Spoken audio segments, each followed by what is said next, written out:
ಅಣ್ಣವರು ಯಾವ ರೀತಿಯಾಗಿ ನಂದಿನಿಗೆ ಎಂಟ್ರಿ ಆಗ್ತಾರೆ ಅಂತಕ್ಕಂಥದ್ದನ್ನು ಒಂದು ಸಖತ್ ಎಲಿವೇಶನ್ ಸೀನ್ ಥರ ನನಗೆ ಏನೋ ಒಂಥರ ರೋಮಾಂಚನ. ನೋಡಿಲ್ಲ ಅವ್ರು ಎಷ್ಟು ಸಲ ಭೇಟಿ ಮಾಡಿದ್ದಾರೆ, ಎಷ್ಟು ಸಲ ಮಾತಾಡಿಸಿದ್ದಾರೆ, ಜೊತೆ ಕೂತ್ಕೊಂಡು ಊಟ ಮಾಡಿದ್ದಾರೆ.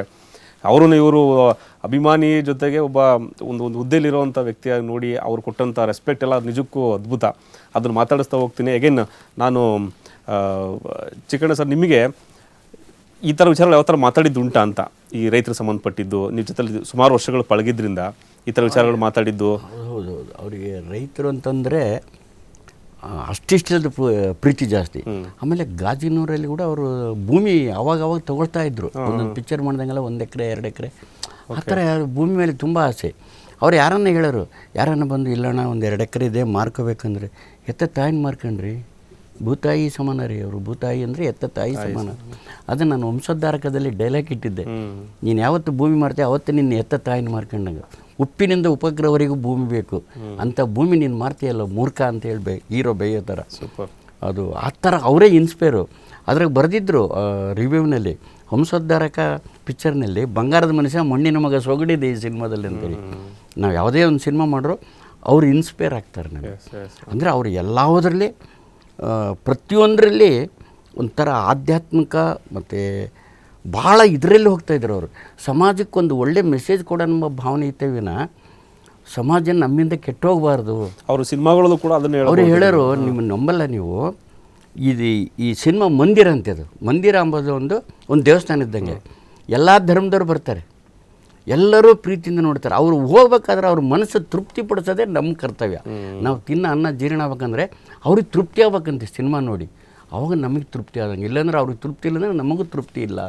ಅವ್ರಿಗೋಸ್ಕರ ಈ ನಮ್ಮ ವರದಪ್ಪಣ್ಣವ್ರಂತ ಆವಾಗಲೇ ಹೇಳಿದ್ನಲ್ಲ, ಅವರಿಬ್ಬರು ಸಿನಿಮಾ ಬಗ್ಗೆನೇ ಚರ್ಚೆ.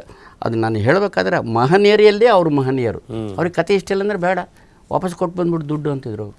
ಯಾರು ದುಡ್ಡು ಅವ್ರಿಗೆ ಇದು ಮಾಡ್ತಿದ್ದಿಲ್ಲ. ಆಮೇಲೆ ಯಾವಾಗಲೂ ಊಟಕ್ಕೆ ಕುಂತಾಗ ಅಷ್ಟೇ, ಅಣ್ಣ ನೀವು 1 ಅಗಳು ಬಿಡಿ, ರೈತ ಎಷ್ಟು ಕಷ್ಟಪಡ್ತಾನೆ ಗೊತ್ತೇನು ರೀ. ಆ ಕಷ್ಟ ನೋಡಿಬಿಟ್ರೆ ನಾವು 1 ಅಗಳು ಚೆಲ್ಲಿದರೆ ಏನಾಗುತ್ತೆ ಹೇಳಿ. ಅದಕ್ಕೆ 1 ಅಗಳನ್ನು ಬಿಡ್ತಿದ್ದಿಲ್ಲ. ಯಾರಾದರೂ ಇವ್ರಿಗೆ ಗೊತ್ತಿರ್ತೈತೆ, ಊಟ ಮಾಡಿದರೆ ಅವ್ರ ಎಲೆಯಲ್ಲಿ ಇನ್ನೊಬ್ರು ಬಂದು ಕೂತ್ಕೊಂಡು ಊಟ ಮಾಡೋದು ಆ ಲೆವೆಲ್ಗೆ ಇರ್ತಿತ್ತು. ಅಷ್ಟು ರೈತರ ಬಗ್ಗೆ ಕಾಳಜಿ. ರೈತರು ಅಂದರೆ ಸಾಕು ಅವ್ರಿಗೆ. ನಾನು ಮಧ್ಯ ಮಾತಾಡ್ತೀನಿ. ಚಿಕ್ಕದಾಗೆ ಕಂಠೀರವ ಶೂಟಿಂಗ್ ಬರ್ತಾಯಿದ್ರಲ್ಲ, ನಾವು ಮುಹೂರ್ತಕ್ಕೆ ಬೇರೆ ಶೂಟಿಂಗ್ ಹೋದಾಗ ಅವ್ರು ಹೇಳ್ದಂಗೆ ಅಲ್ಲಿ ಬಂದು ನಮಸ್ಕಾರ ಮಾಡ್ತಾಯಿರಿ ಹಿಂದ್ಗಡೆ. ಆ ಸೆಟ್ ಈ ಒಂದು ಫ್ಲೋರ್ ಇದೆ, ಆ ಫ್ಲೋರ್ ಪಕ್ಕದಲ್ಲೇ ಕಲ್ಲುಗಳೆಲ್ಲ ಜೋಡಿಸಿದ್ದಾರೆ. ಮತ್ತು ಅಲ್ಲಿ ಮುನೇಶ್ವರನ ದೇವಸ್ಥಾನ ಇದೆ. ಅಲ್ಲಿ ಬಂದು ದೀರ್ಘ ನಮಸ್ಕಾರ ಮಾಡಿ ಚೆನ್ನಾಗಿ ಜೊತೆಲಿರ್ತಾಯಿದ್ರು. ನಮಸ್ಕಾರ ಮಾಡಿ ಆಮೇಲೆ ಈ ಕಡೆ ಬರ್ತಾಯಿದ್ರು. ಆಮೇಲೆ ಹಾಗೆ ಚಾಮುಂಡೇಶ್ವರಿ ಸ್ಟುಡಿಯೋದಲ್ಲಿ ಇವಾಗ ಏನು ಗೇಟ್ ಇದೆ, ಆ ಕಡೆ ಒಂದು ಗೇಟ್ ಇತ್ತು ಮೊದಲು, ಅಲ್ಲಿ ಮರ ಇತ್ತು. ಅಲ್ಲೂ ಕೂಡ ಅಲ್ಲಿ ಒಂದು ಸಣ್ಣದು ಗುಡಿ ಥರ ಮಾಡ್ಕೊಂಡಿದ್ರು. ಅಲ್ಲಿ ಒಳಗಡೆ ಎಂಟ್ರಿ ಆಗಿದ ತಕ್ಷಣ ಗೇಟಲ್ಲೇ ಕಾರ್ ಎಂಟ್ರಿ ಆಗಿದ ತಕ್ಷಣ ಗೇಟ್ ಒಳಗಡೆ ಇಳಿದ್ಬಿಟ್ಟು ಚಪ್ಪಲಿ ಬಿಟ್ಟು ಬಂದು ಅಲ್ಲಿ ನಮಸ್ಕಾರ ಮಾಡಿ ಆಮೇಲೆ ಒಳಗಡೆ ಹೋಗ್ತಾಯಿದ್ರು. ಅಲ್ಲೂ ರೆಕಾರ್ಡಿಂಗ್ ಎಲ್ಲ ಹೋದಾಗ ನಾನು ನೋಡಿದ್ದೆ ಅಂತ ಅಲ್ಲಿ ರಾಜ್ಕುಮಾರ್ ಅವ್ರದ್ದು. ಆಮೇಲೆ ಈ 2006 ಏಪ್ರಿಲ್ 12 ರಾಜ್ಕುಮಾರ್ ಅವರು ತೀರ್ಕೊಂಡ್ಬಿಡ್ತಾರೆ. ಇಡೀ ಕರ್ನಾಟಕಕ್ಕೆ ಒಂದು ದೊಡ್ಡ ಸಿಡಿಲು ಹೊಡೆದಂಗೆ ಅದು.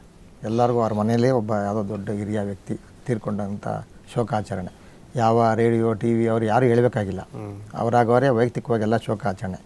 ಅವತ್ತು ಏಪ್ರಿಲ್ 12 ನಂದು ಕೂಡ ಹುಟ್ಟಿದಬ್ಬ ಅವತ್ತು. ಅದೇ ದಿವಸ ಇಡೀ ನಮ್ಮ ಪತ್ರಕರ್ತರೆಲ್ಲರೂ ಕೂಡ ಕುಮಾರರಾಮ ಶೂಟಿಂಗ್ಗೆ ಹಂಪೆಯಲ್ಲಿರ್ತಾರೆ. ಶೂಟಿಂಗ್ ವಿಸಿಟ್ಗೆ ಎಲ್ಲರೂ ಕರ್ಕೊಂಡೋಗಿರ್ತಾರೆ. ಶಿವಣ್ಣ ಅಲ್ಲೇ ಇರ್ತಾರೆ. ಹೆಚ್ಚು ಕಡಿಮೆ ಮೀಡಿಯಾದಲ್ಲ. ನಾನು ಬರ್ತಡೇ ಅಂದ್ಬಿಟ್ಟು ನಾನು ತಿರುಪತಿಗೆ ಹೋಗಿ ಅವತ್ತು ಮಿಸ್ ಆಗಿರ್ತೀನಿ. ಮಧ್ಯಾಹ್ನ 1-1:30 ಗೊತ್ತಾಗುತ್ತೆ ರಾಜ್ಕುಮಾರ್ ಹೋಗ್ಬಿಟ್ರು ಅಂತ. ಅವತ್ತೇ ಅವ್ರು ಹೋಗಿದ್ದು. ರಾಜ್ಕುಮಾರ್ ಅವ್ರಿಗೆ ಏನಾಯಿತು ಅಂದರೆ, ಇಡೀ ಕರ್ನಾಟಕದ ಎಲ್ಲ ಬೆಂಗಳೂರು ಬರುವಂಥ ಎಲ್ಲ ಹೆಬ್ಬಾಗಿಲುಗಳು, ಬೆಂಗಳೂರಿಗೆ ಏನು ಎಂಟ್ರಿ ಆಗುತ್ತೆ ವೆಹಿಕಲ್ಸ್ಗಳು ಎಲ್ಲ ಕ್ಲೋಸ್ ಮಾಡಿಬಿಟ್ರು. ಸಿಕ್ಕಾಪಟ್ಟೆ ಸೇರ್ತಾರೆ, ಅದೊಂದೆಲ್ಲ ಕ್ರೌಡ್ ಆಗೋಯ್ತು, ಟ್ರಾಫಿಕ್ ಜಾಮ್ ಆಗೋಯ್ತು ಬೆಂಗಳೂರು ಪೂರ್ತಿ. ಜನ ನಡ್ಕೊಂಡು ಬಂದಿದ್ದಾರೆ ಎಲ್ಲಿಂದನೂ. ಅಲ್ಲೆಲ್ಲ ಆ ಕಡೆಯಿಂದ KR ಪುರಮಿಂದ ಆ ಕಡೆ ಒಳಗಡೆ ಬರೋರು, ಈ ಕಡೆ ನೆಲಮಂಗಲಿಂದ ಬರೋರು, ಕೆಂಗೇರಿಯಿಂದ ಬರೋರು, ಎಲ್ಲ ನಡ್ಕೊಂಡು ಓಡಿ ಬಂದಿರೋರೆ ಜನಗಳು, ಹತ್ಕೊಂಡು ಕಿರ್ಚ್ಕೊಂಡು ಬಡ್ಕೊಂಡು. ಅದು ನಿಜವಾಗ್ಲೂ ಲೆಕ್ಕ ಸಿಕ್ಕರೆ ಗಾಂಧೀಜಿ ಎಲ್ಲ ಯಾರಿಗೂ ಆ ಥರ ಜನ ಸೇರೇ ಇಲ್ಲ ಅಂತ ನಾನು ಕಣ್ಣಿಂದ ನೋಡಿದ್ದೀನಿ ರಾಜ್ಕುಮಾರ್ ಸತ್ತಾಗ. ಅದು ರಾಜ್ಕುಮಾರ್ ಅವರು ಮೊದಲನೇ ಸರಿ ಇದು ಪಾರ್ವತಂಬರ್ ನಾನು ಸಂದರ್ಶನ ಮಾಡ್ತೀನಿ. ರಾಜ್ಕುಮಾರ್ ಸತ್ತ ಮೇಲೆ ಇಂಥ ಸಂದರ್ಶನ ಮಾಡ್ತೀವಿ, ಒಂದು ಡಾಕ್ಯುಮೆಂಟ್ರಿ ಮಾಡಬೇಕು ಅಂತ ಸುಮಾರು ಜನ ಇಂಟರ್ವ್ಯೂ ಮಾಡಿದ್ದೀನಿ. ಅದನ್ನು ಅದೇನಕ್ಕೂ ಆಗಲಿಲ್ಲ, ಅದು ಹಿಂಗೆ ಉಳ್ಕೊಂತ. ಪಾರ್ವತಂಬರ್ ಒಂದು ಮಾತು ಹೇಳ್ತಾರೆ. ಇವರು ಬೇಟ ಕಣ್ಣಪ್ಪ 1954 ಮೇ 7ನೇ ತಾರೀಕಿಗೆ ರಾಜ್ಕುಮಾರ್ ಕನ್ನಡ ಚಿತ್ರರಂಗಕ್ಕೆ ಒಬ್ಬ ರಾಜ್ಕುಮಾರ್ ಎಂಟ್ರಿ ಆಗಿದ್ದೀನಿ. ಅವತ್ತು ಬೇಡ ಕಣ್ಣಪ್ಪ ಬಿಡುಗಡೆ ಆಗುತ್ತೆ ಸಿನಿಮಾ. ಅದಾದಮೇಲೆ ಕೆಲಸ ಸಿಗೋಲ್ಲ ಅವ್ರಿಗೆ, ತುಂಬ ಕಷ್ಟಪಡ್ತಾರೆ. ಅಲ್ಲಿ ಮದ್ರಾಸಲ್ಲೆಲ್ಲ ಇರ್ತಾರೆ ಅವರು, ಯಾವುದೊಂದು ಸಣ್ಣ ಮನೆ ಮಾಡಿಕೊಂಡು. ರಾಜ್ಕುಮಾರ್ ಏನು ಮಾಡೋದು, ಹಿಂಗಾಗೋಯ್ತಲ್ಲ, ವಾಪಸ್ ಊರಿಗೆ ಹೋಗ್ಬಿಡೋಣ, ಏನು ಮಾಡೋದು ಅಂತ ಭಾಳ ಚಿಂತೆ ಮಾಡ್ತಾರೆ. ಪಾರ್ವತಮ್ಮರು ಹೇಳ್ತಾರೆ, ಯೋಚನೆ ಮಾಡಬೇಡಿ, ಈ ತಿಂಗಳಿಗಾಗೋಷ್ಟು ರೇಷನ್ ಇಟ್ಕೊಂಡಿದ್ದೀನಿ, ಈ ತಿಂಗಳು ನೋಡೋಣ, ನೆಕ್ಸ್ಟ್ ಮಂತು ಆಗಲಿಲ್ಲ ಅಂದರೆ ಊರಿಗೆ ಹೊರಟೋಗೋಣ. 1 ತಿಂಗಳಾಗುತ್ತೆ, ಕೆಲಸ ಸಿಗೋಲ್ಲ, ಮತ್ತು ಆ ಸಿನಿಮಾದ ಶೂಟಿಂಗ್ ಮತ್ತೆ ಶುರುವಾಗಲ್ಲ. ಆ ಪಾರ್ವತಮ್ಮವ್ರಿಗೆ ಮತ್ತೆ ಏನು ಮಾಡೋಣ ಹೊರಟೋಗೋಣ ಪಾರ್ವತಿ ಅಂತಾರಂತೆ. ಇಲ್ಲ, ಈ ತಿಂಗಳಿಗೂ ಆಗುತ್ತೆ, ನಾನು ಹೆಂಗೋ ಮ್ಯಾನೇಜ್ ಮಾಡ್ತೀನಿ ಅಂತ ಅಂದ್ಬಿಟ್ಟು. ಅಲ್ಲ, ಅಕಸ್ಮಾತ್ ಮುಂದಿನ ತಿಂಗಳು ಸಿಕ್ಕಿಲ್ಲ ಅಂದರೆ ಏನು ಮಾಡ್ತೀರಾ, ಪ್ರಯತ್ನ ಪಡೋಣ ಅಂತ ಪಾರ್ವತಮ್ಮವರು. ಅದು ರಾಜ್ಕುಮಾರ್ ಹೇಳ್ತಾರಂತೆ, ನಾನು ಊರಿಗೆ ಹೋಗ್ಬಿಡೋಣ, ಪಿಕ್ಚರು ಅಂತ ನಾಟಕ ಎಲ್ಲ ಬಿಟ್ಕೊಂಡ್ಬಿಟ್ಟಿನಿ, ಜನ ಆಡ್ಕೊತಾರೆ, ನನಗೆ ಹೊಲ ಉಳೋಕ್ಕೆಲ್ಲ ಬರುತ್ತೆ, ಊರಲ್ಲಿ ಜಮೀನಿದೆ, ನಾನು ಅಲ್ಲಿ ಹೊಲ ಉಳ್ತೀನಿ ಅಂತ ಅಂತಾರೆ. ಓ, ನಿಮ್ಗೆ ಇದೆಲ್ಲ ಬರುತ್ತೆ ಅಂತ ರಾಜ್ಕುಮಾರ್ಗೆ ಪಾರ್ವತಮ್ಮ ಕಿಂಡಲ್ ಮಾಡಿದ್ರು. ಓ, ನೀವು ರೈತ ಆಗಬೇಕು ಅಂತಿದ್ದೀರಾ ಅಂತ ಅವ್ರಿಗೆ ರೇಗಿಸ್ತಾರೆ, ತಮಾಷೆ ಮಾಡ್ತಾರೆ. ಮತ್ತು ನನಗೆ ಬರೀ ನಾಟಕದವನು ಅಷ್ಟೇ ಅಲ್ಲ, ನಮ್ಮ ಅಪ್ಪ ನಂಗೆ ಅದು ಕಲಿಸಿಲ್ಲ, ನಂಗೆ ಇದು ಬರುತ್ತೆ, ಮಾಡ್ತೀನಿ, ನಾನು ಹೊಲ ಉಳಕ್ಕೆ ಹೋಗ್ತೀನಿ. ಇದು ಪ್ರಾರಂಭದ ದಿನಗಳಲ್ಲೇ ಅವಾಗ ಸಿನಿಮಾ ಸಿಗಲ್ಲ ಅವ್ರಿಗೆ. ಬೇಡ ಕಣ್ಣಪ್ಪ ಹಿಟ್ಟಾಗುತ್ತೆ, ಆಗಿನ ಕಾಲ ಸೂಪರ್ ಹಿಟ್ ಆಗುತ್ತೆ ಅವಾಗೆಲ್ಲ. ಆದರೆ ರಾಜ್ಕುಮಾರ್ ಕೆಲಸ ಸಿಗಲ್ಲ, ಸಿನಿಮಾ ಸಿಗಲ್ಲ. ಯಾಕೆಂದರೆ ಅವಾಗೆಲ್ಲ ಗೊತ್ತಲ್ಲ, ನಮ್ಮ ಹಿರಿಯರೆಲ್ಲ ಹೇಳ್ಕೊಂಬಂದಿರೋಂಗೆ ಇವ್ರಿಗೆಲ್ಲ ಚೆನ್ನಾಗಿ ಗೊತ್ತಿರುತ್ತೆ. ಅವಾಗ 5-6 ಪಿಕ್ಚರ್ ವರ್ಷಕ್ಕಷ್ಟೇ ಕನ್ನಡ ಸಿನಿಮಾ ಶೂಟಿಂಗ್ ಆಗ್ತಿತ್ತು. ಲಾಸ್ಟ್ ಸೆಟ್ಟಲ್ಲಿ ಒಂದು ಸೆಟ್ ಹಾಕಿರೋ ತಮಿಳ್ನಾಡಲ್ಲಿ, ಅವ್ರದ್ದೆಲ್ಲ ಮುಗಿಸ್ಕೊಂಡ್ಮೇಲೆ ನಮ್ಮಲ್ಲಿ ಕೊನೆಗೆ ನೈಟ್ ಕೊಡ್ತಾ ಇರೋಂತೆ. ಅಷ್ಟು ನಮ್ಗೆ ಆವಾಗಿಂದನೂ ಕನ್ನಡ ಅನ್ನೋದು ತಿಳ್ಕೊಂಡು ಬಂದಿದ್ದಾರೆ ಎಲ್ಲರೂ. ಅವತ್ತು ಹಂಗೆ ಬಿಟ್ಟು ಬಂದರೆ ಕನ್ನಡ ಇರ್ತಾ ಇರಲಿಲ್ಲ. ಇವತ್ತು ಕನ್ನಡ ಭಾಷೆ ಇರ್ಬೋದಾಗಿತ್ತೆಲ್ಲ ಅಲ್ಲಿ ಇಲ್ಲಿ ಸ್ವಲ್ಪ, ಆದರೆ ಕನ್ನಡ ಸಿನಿಮಾ ರಂಗನೇ ಇರ್ತಿರ್ಲಿಲ್ಲ. ರಾಜ್ಕುಮಾರ್ ಅವರು ನಿಂತ್ಕೊತಾರಲ್ಲಿ. ಅದು ನಿಂತ್ಕೊಳ್ಳೋದು ಬೆನ್ನಿಂದೆ ಒಂದು ದೊಡ್ಡ ಕಾರಣ ಅಂದರೆ ಪಾರ್ವತಮ್ಮವ್ರು ಅಂತ ಹೇಳಬೇಕು. ನನಗೆ ಒಂದು ವಿಷಯ ಹೊಸದು ಗೊತ್ತಾಗಿದ್ದು, 206 ಸಿನಿಮಾಗಳಿಗೂ ಯು ಸರ್ಟಿಫಿಕೇಟು ವರ್ಲ್ಡಲ್ಲಿ ಯಾರಿಗೂ ಸಾಧ್ಯನೇ. ನನಗೆ ವಿಷಯ ಗೊತ್ತಿರಲಿಲ್ಲ ಇದು.